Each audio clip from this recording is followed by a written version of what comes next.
When you are using advanced sales techniques, especially like NLP, to start shifting their mindset away from the limiting beliefs and the fears that have been keeping them stuck away from the life that they want, right? It's really influencing them in a very positive direction and connecting them with the identity of who they want to and need to become in order to make that decision to finally step over the line to change their life.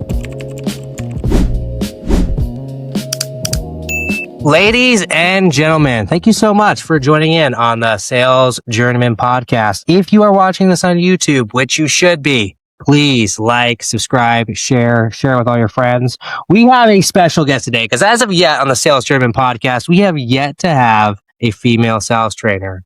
And I can speak from the heart because all of my personal mentors, my personal coach right now, the people who I pay, have all been female. So we have Kyra Yang. Kyra, I did it. We were going to talk about Kyra. I'm sorry. It's Kyra Yang. She is the founder of Femme-Closers, and she has closed $2 million collected. She is an absolute stud. Her Instagram is fantastic. And I really wanted to have a discussion with her about high ticket closing and kind of sales from a feminine perspective. Thank you so much, Kyra, for being with us. Yeah, thank you, Robert. I'm very excited to be here and definitely wanting to dive in on the female closer side of the world. Yeah. Before we begin, I'm just curious, what got you started into sales and specifically high ticket closing? Yeah, so it's very funny because many years ago when I started in sales, I hated it. It was really stressful. I was constantly worried about getting fired, freaking out about my commissions, and like most closers, I quit. But I just saw so much potential in the space. And, I have my own entrepreneurial journey as well, which kind of forced me into the high ticket space. And then I've discovered my love for sales through that process. Awesome. Did you get started right away into high ticket or did you do something else for a little while? Or have you always been high ticket all the way through? Yeah, so it's generally been pretty much always high ticket. I've definitely had a few entrepreneurial ventures alongside with that as well. But I think just recently with the surge in interest in the high ticket sales space, there was something about it selling at an elite level that really spoke to me because I have a background as a master hypnotherapist and master NLP practitioner. And of course, a lot of the really good selling that's going on these days has a lot of that incorporated. That's tremendous. So I do want to dive into kind of the more feminine side of sales. I kind of mentioned in our introduction, right? All my own personal mentors have been women, people who have just taken me alongside. My own personal coach that I'm working right now, obviously, is a woman. I feel like there is a massive lack of women in the sales training space because I just think, I don't know what it is. Maybe you can shout light on us. I just think you ladies bring something to the table that's just kind of missing with like the Andy Elliott shirtless six pack running around being basically like frat boys on a diet.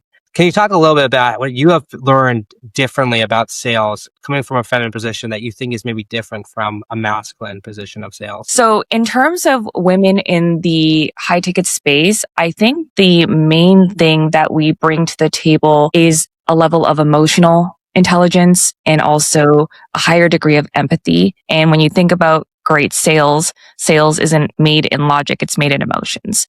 So I think that is the edge that women have. But what I am seeing, and this is a generalization, is that women are lacking the skill set, which of course a lot of the men have in this space, which is why they tend to be more dominant in the high ticket sales space and sales spaces in general. And so one of the biggest things for me with why I started Femme-Closers is because I'm seeing right now a massive surge of women coming into the space, but they are coming in with a very basic foundation, which, there's always the first step in, but not really having the elite skill set to be really able to see the success that they're wanting monetarily in order to have the life that they kind of, I guess, were promised coming into the high ticket sales space. And I'm sure you know what I'm talking about. No, absolutely. As it does feel to me, and I do B2B sales predominantly. I have never really stepped into high ticket except for my own coaching. So I'm now starting to get a little taste of it. But I can say it does seem sometimes like a little bit of a bro fest, if I can be honest. It seems like it's very young men, and all credit to young men. There's young men out there that are making hundreds of thousands of dollars but it's mostly young dudes. It's almost like back to like the Wolf of Wall Street days where everyone's just kind of chilling. What are some things girls can do to kind of separate themselves in that kind of an environment when they're in such a testosterone? And aside from skills, obviously they need to grow their skill set. What are some other differences of things that women can kind of do if they're coming into high ticket space? What are some mental things they can do to kind of keep themselves calm or confident when they're kind of in that pressure environment where there's just very male dominated and it feels that way? Yeah, definitely. I mean, skill set, you can't glaze over. You got to have a great skill set beyond just reading a script, which is what a lot of women are being sold into when coming into this space. You need to be able to think and be present during a call and really understand your prospect, like advanced sales psychology. I have a knack and I'm very biased towards like understanding human psychology and NLP, right? Understanding how we can helps change someone or shift someone's perspective live on a call, shift their identity towards the identity of who they want to become, which is where the close happens, right? So that's one side of things.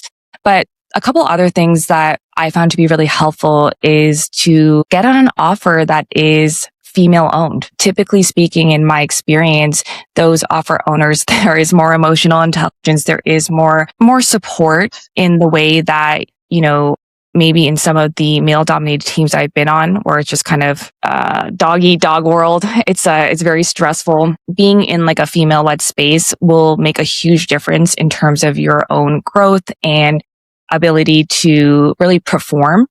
And then the other thing is really working on your own mindset and your nervous system. That is something that is so overlooked in the sales space where people are just relying on skill, but their mindset is dialed on, like scarcity. If I don't get this sale, it means X about me, right? Like feeling like a failure, like beating yourself up. And when your mindset is, especially with the women I speak to, they're very worried about, what if I don't close this? What if I get this objection? Because again, their skill set is not at the level that it should be at in order to close at an elite level. They're so focused on all the things that are going to go wrong that they can't actually be present in the call, which is what's required because we need to be active listening. We need to be able to start shifting their perspective to be able to actually close. So that's one of the biggest things that, I really focus on personally and with my girls is just like reprogramming your mindset so that you, number one, are understanding in sales, it really is an abundance of opportunities. There is always another sale, another opportunity. And if you can understand, and this is for everybody, that every rejection or no is not a failure. It's just a data point, and just be intelligent about it. Go look at what went wrong, learn from your mistakes, and then just move on to the next. Like that's all we can really do. And the last thing, I can go on forever. I go on little tangents. Is just focus on what you can control. Beautiful. Focusing on, will this person close or will they give me this objection is not going to help you. Focus on your skill set, focus on your physiology, getting good sleep, hydrating, eating well, focusing on what is within your realm of control to be the best is really all you can and need to do. I think it's beautiful, everything you said. And I think you said something really unique there that I did find there's an abundance of sales, right? Yeah. And especially, I think, if you are commission only, because no one's going to fire you, right?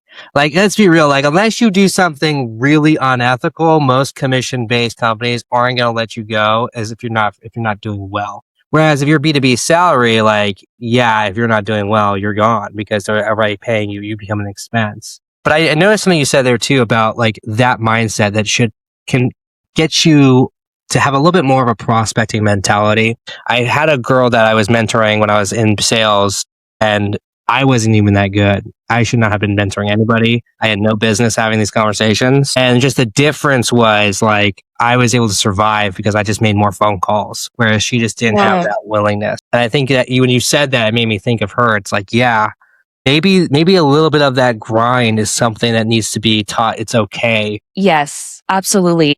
This touches on something that really makes me a bit crazy is that most women, and again, this is a generalization, are not willing to do what it takes to be truly successful in sales. I've invested like probably over 30 grand in mentorship with some of the best closers, study the craft, because I genuinely just love it. I'm obsessed with sales. But many women, and it's not really their fault, they're being sold into this industry thinking it's, taking a few calls from the beach, going to Pilates and drinking your matcha, and then making like a minimum of $10,000 a month. You can do that if your skill set is really good and you're on a great offer. But for most people, 99% of the closers, that is not going to be your reality. So if you do not have a love for sales, if you do not feel that you have the resilience and the grit to actually put in the work, and especially in the beginning when you don't have the experience to just become the closer on great offers, you are going to have to put in the work, knowing that if you actually master this craft, it is such a valuable high income skill. It will take you so far. And the reason why most people don't like it is because they're not good at it. So like just get good at it, change your mindset around it, and you will have a very, very successful career in sales. And I love the ethics of what you're talking about, right? Because, both of us are in sales coaching and I'm working with people. I don't know where you're at with your students, but my students are all super new. They're entrepreneurs who have an idea, but they've never sold. Okay. And I'm finding that I can't get into anything that's advanced with them. They have to learn the fundamentals. They have to know and they're dedicated. They're learning. They're in the class every day. I know they're going to go far. But I love the ethics of what you said, because I think a lot of sales trainers out there, they sit in their car and they have their Mercedes and they're on the beach and they're in the bikini or they're shirtless or whatever, and they're just selling this lifestyle. And yes, it's not that for a little while. It's not. Yes. But And I do believe that when you're in sales, like for me, I'm not making hundreds and hundreds of thousands of dollars, but my wife can stay home with our kids. Like you can get there quicker. Getting from there though to there, it takes a lot more skills. So I love the ethics of what you're saying, because I think that is also lacking in the coaching community. Agreed. Yeah.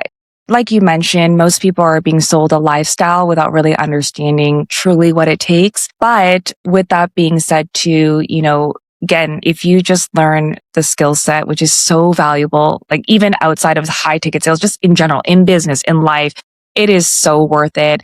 And, I think as well with like the ethics, that's another conversation where, I find that you got to find also an offer that you love to sell. I mean, you got to believe in it, because if you don't, then that's another avenue for quitting. Like there's so many avenues for like why people quit sales, right? So, Right. Be in integrity with what you sell, how you sell.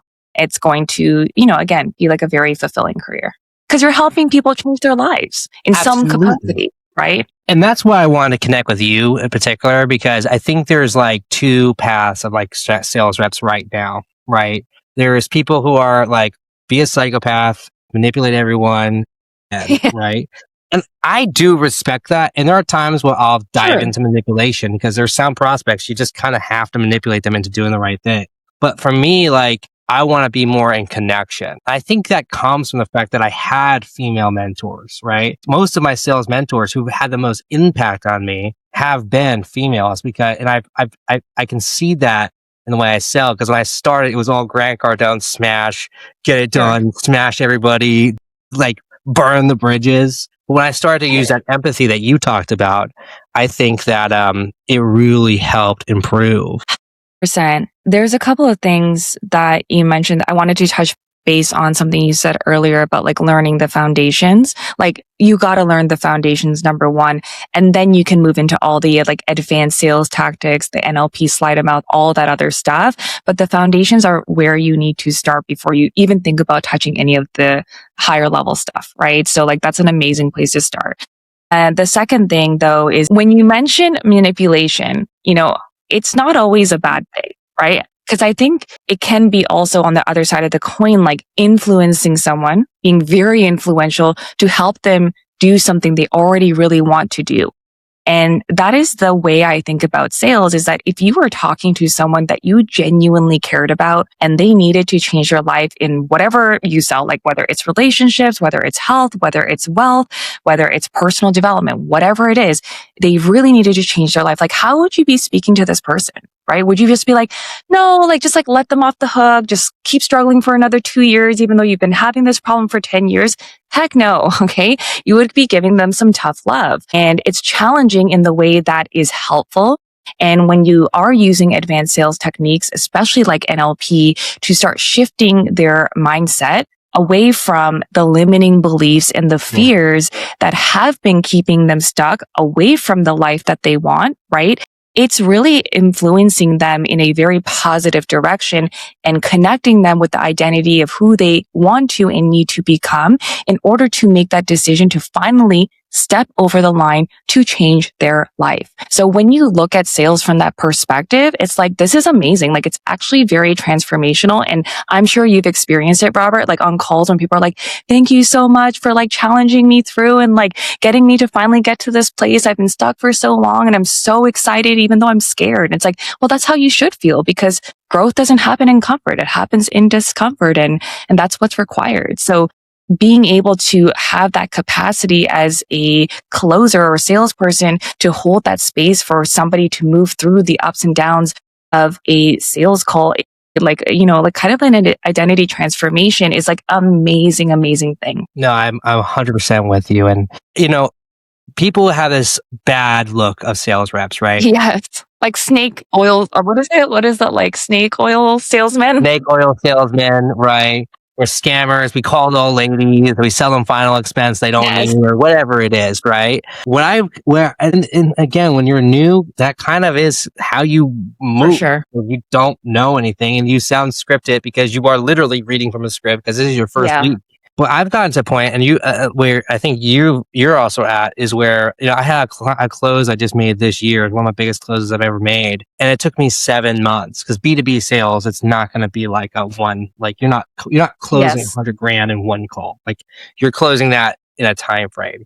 And when I followed up with this guy like aggressively, like over the course of months, and when we finally closed the deal, he said, "Thank you for following up with me." For sure. And I think that what you touched on that as well. It's like, when you do sales the right way to help people, they're not going to perceive you as being scammy. Your mindset is that you are trying to scam them. So you feel that you're going to be free, you're going to be thought of as a scammer, but you got to change that mindset. So I want to ask, what are the steps? Like, let's say you've got like a new rep, right? They're starting to get good. So they're not just total noobs. Let's say they've been in sales for a year, but they still have a weak mindset. What are some action steps they can take to start having a better mindset? Absolutely. The biggest things I always look at is, number one, from like a sales perspective, what are the objections you struggle with the most, right? The objections that you have a hard time overcoming are probably objections that you believe in or that you give, right?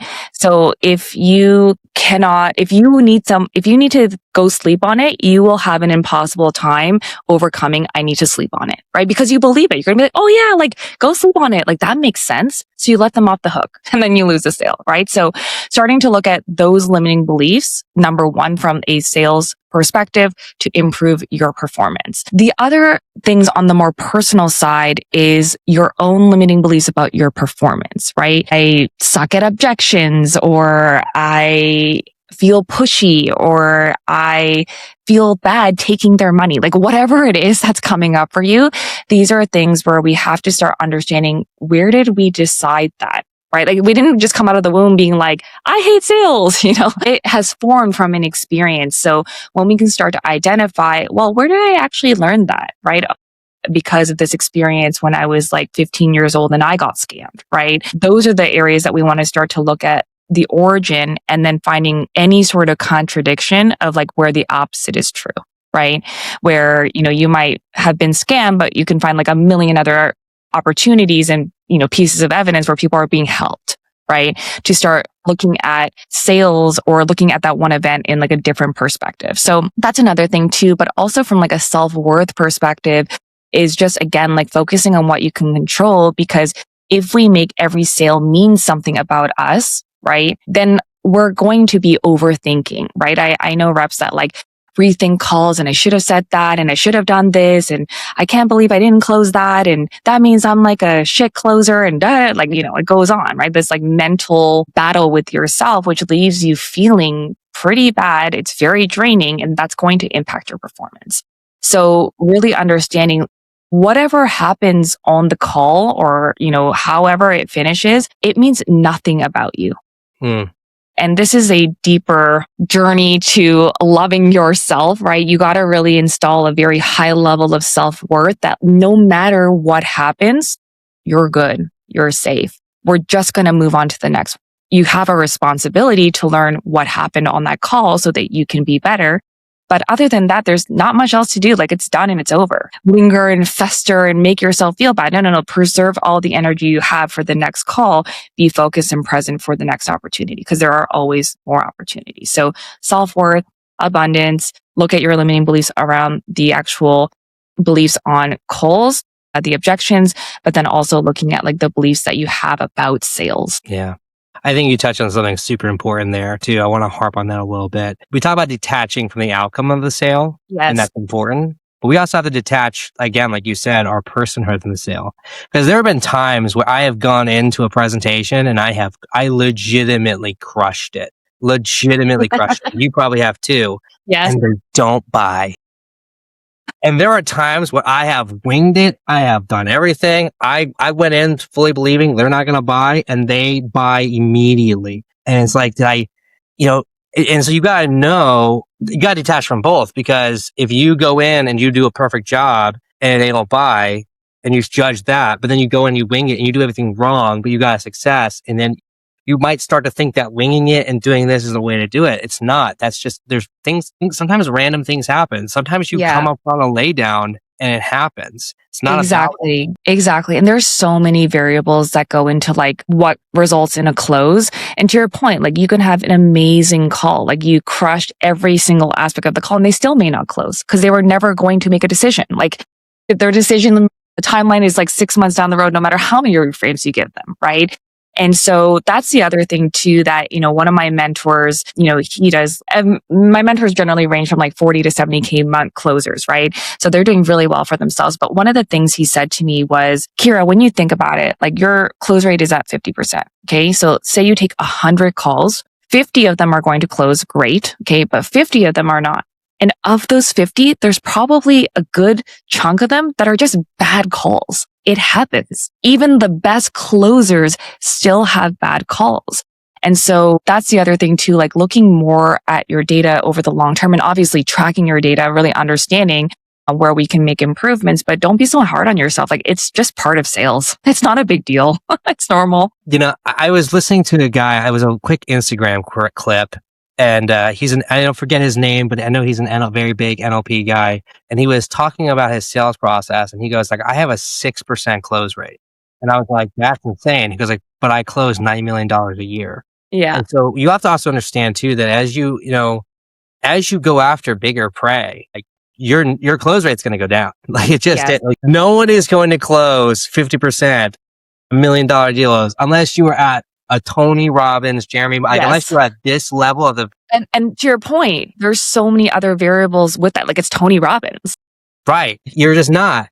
And that's where I was like, you know what? It's okay. Like as you go after higher prey, like I had probably like, I think like a 15% close rate last year, but I closed a lot more bigger chunks. Yes. I know a guy who legitimately, he's number one, and he doesn't have the best word tracks. He doesn't have this, but he's a veteran. And all he does is close $500,000 a year sale, and that gets him everything he needs. It's like he just needs to get that one big swing. And now I'm not recommending that as a strategy, not necessarily, but it puts into perspective that you also might be losing because you're no longer playing in the little pond of 500, 1,000, 2,000. You might be going after more 10Ks, 20Ks, 30K deals, and that's a different game. And so judge yourself by not just by your close rate, but by the amount of revenue you're bringing in as well. Definitely. Absolutely. For sure. So I am curious too, because I know you're a hypnotherapist and an NLP person, and I've recently started, that's like the next journey of what I want to study is more NLP and things like that. How has that background into deep psychology Is it nonsense? Is it like a fad? Or like, how has that helped you think, in your sales career? Because you're obviously extremely successful. Yeah. So in my sales career, number one, it helped me get my mindset to a place where I'm very detached from the outcome and I really do just focus on what I can control, right? This is where we're going to feel the most kind of peaceful in the chaotic space that we're in. And it's just very empowering because we're not being, kind of thrown or triggered by every little thing that could go wrong in sales, which are many, many things, right?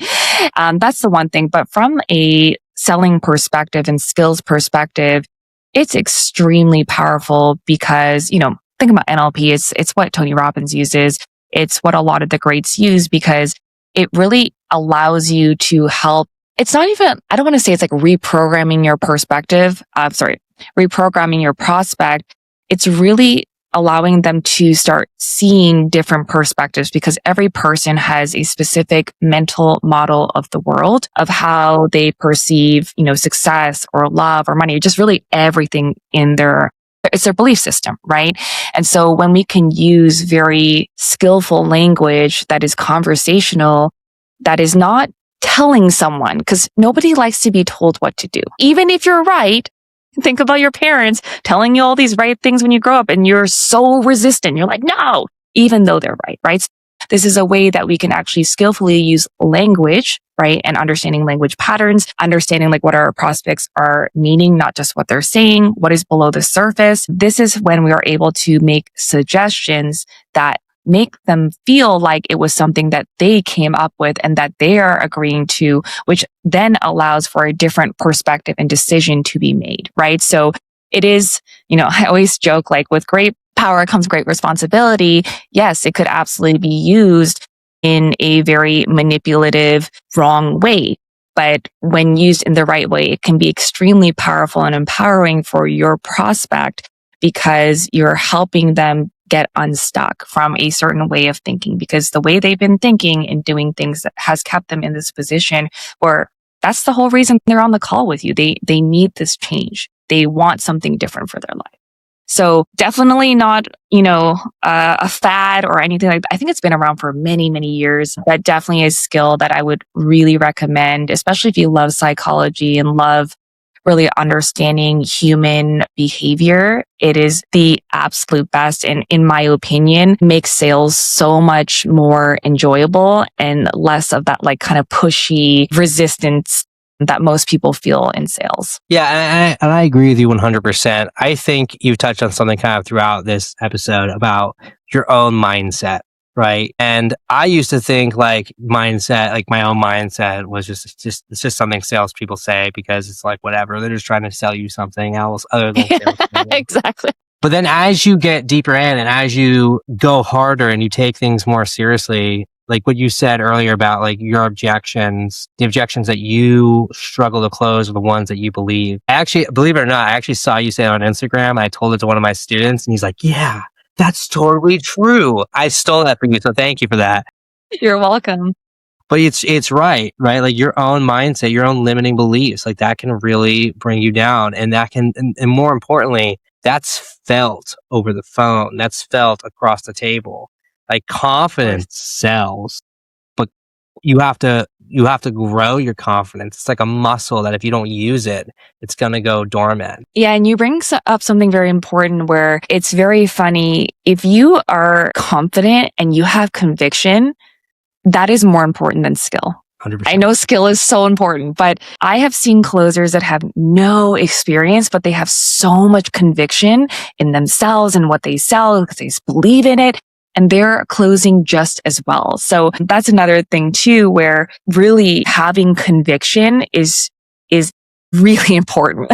Absolutely. And, I think that a lot of people have to understand, a lot of what you see on Instagram and YouTube, a lot of it's fake. A lot of these sales calls that people do, like I know when it's fake and you probably know when it's fake because we just know that's just not a real call. Like that's just not real. But I was Objection handling rarely goes that perfect. No. I watch it all. First of all, the screen is always blurry. The person's always got a voice that sounds like this all the time, every call. And it's like, you're obviously talking to your business partner or your best friend. Like, it's so obvious, but it scams people into thinking, and it can rock your own security, because when you go into objection handling situations, you guys who are listening, you don't sound like the other person. But let me tell you, that's not real. Yeah. Like, I mean, I really do try and use I do use like my Zoom calls, because I feel like that's like the most legit, instead of like just the one where it's like this and it's like just me objection handling and you can't see anybody.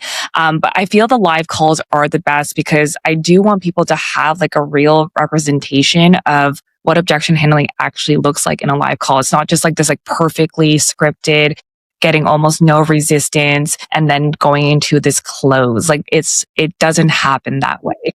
yeah, absolutely. I'm 100% with you. And I'm so tired of seeing it. I saw a call the other day with a lady who was high ticket, and she was running the script. And I'll be honest with you, it wasn't the best word track, but her confidence was so there.